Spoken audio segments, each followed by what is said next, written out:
Kevin, just over a month to go to your Bridgerweight eliminator. How are you feeling? Feeling really good.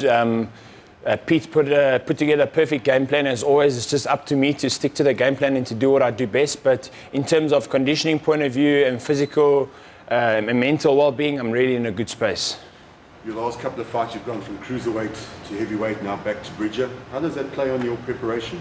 I think it's all relatively the same because I walk around pretty much just over Bridgerweight. So it's not much of a weight reduction for me or much of an increase in weight. So the middle, it's like meeting in the middle ground. So for me, it suits me. And it's a new weight division, but I'm looking to bring light and explosiveness to this division. You sparring? Who are you sparring with? So at the moment, sparring with Keaton Gomes, the current South African heavyweight champion, and Yves Ngabu from Belgium, who's a cruiserweight, former European cruiserweight champion and WBA intercontinental cruiserweight champion. He's been in camp with Ryad Merhy before, so a positive intel, and obviously very similar styles to Ryad Merhy. So it's great to have him as a sparring partner, and he fights for Damien Durant. Has he given you any insights or any tips? Not necessarily, no.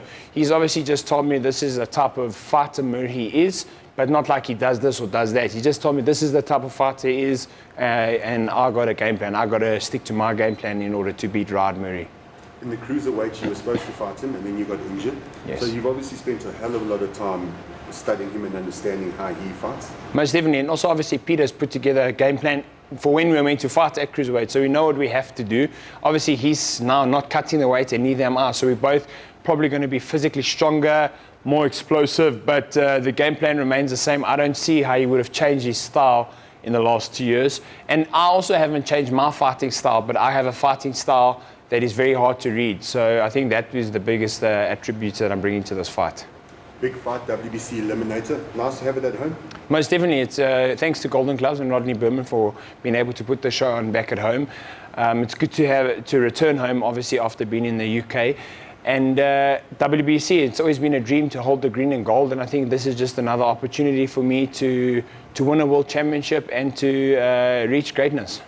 Do you look past this fight, or are you only focusing on this fight? I don't look past this fight. I never look past any opponent because Ryad Merhy is a tough competitor. I think his record stands at 31-1, so 31 wins and 1 loss. So he's got a good record, and I cannot look past him.